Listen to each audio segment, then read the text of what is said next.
आपण ऐकत आहात जगद्गुरु तत्वदर्शी संत रामपालजी महाराज यांच्याद्वारे लिखित पुस्तक कबीर परमेश्वर संपूर्ण.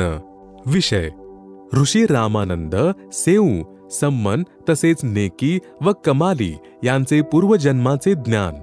ऋषी रामानंदजींचा जीवात्मा सतयुगात विद्याधर ब्राह्मण होता, ज्यांना परमेश्वर सत्सुकृत नावाने भेटले होते. परमेश्वरांच्या पालनपोषणाची लीला त्यांच्या घरी झाली होती. यांच्या पत्नीचे नाव दीपिका होते. ती निस्संतान होती. त्रेतायुगात ते वेदविज्ञ नामक ऋषी होते, ज्यांना परमेश्वर मुनिंदर नावाने शिशुरूपात प्राप्त झाले होते. आणि कमालीवाली जीवात्मा सतयुगात विद्याधरची पत्नी दीपिका होती. त्रेतायुगात सूर्या नावाने वेदविज्ञ ऋषीची पत्नी होती. दोन्ही जन्मात ते निस्संतान होते.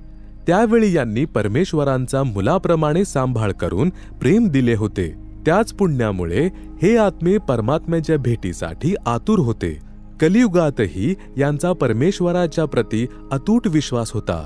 ऋषी रामानंद व कमालीवाली जीवात्मा सतयुगात ब्राह्मण विद्याधर व ब्राह्मणी दीपिकावाली जीवात्मे होती. वय 60 वर्ष झाली असून निस्संतान होती. ते सासरवाडीहून येत असताना कबीर परमेश्वर एका तलावातील कमळाच्या फुलावर शिशुरूपाने भेटले होते. तेच जीवात्मे त्रेतायुगात वेदविज्ञ व सूर्या ऋषी दाम्पत्य होते, ज्यांना परमेश्वर शिशुरूपात प्राप्त झाले होते. त्यावेळी दोघांचे वय जवळजवळ 60 वर्ष होते व निस्संतान होते.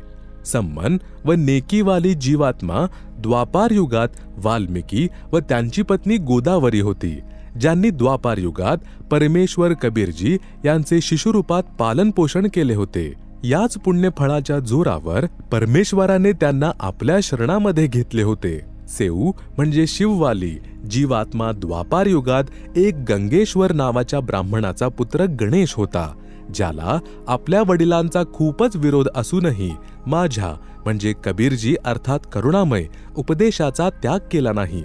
तसेच गंगेश्वर ब्राह्मणवाली जीवात्मा कलियुगात शेख तकी म्हणून तो द्वापार युगापासून परमेश्वराचा विरोधी होता.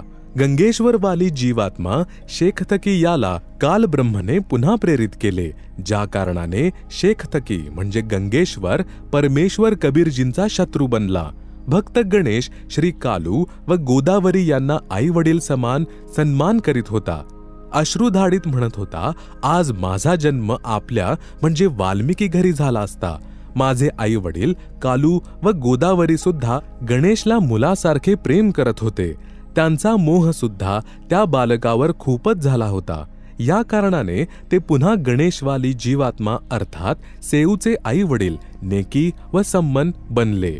सम्मनची जीवात्माही नौशेरखान शहरात नौशेरखान राजा बनला. पुन्हा बलक बुखारेचा बादशाह अब्राहिम अदम सुलतान झाला. तेव्हा त्याला पुन्हा भक्ती दिली.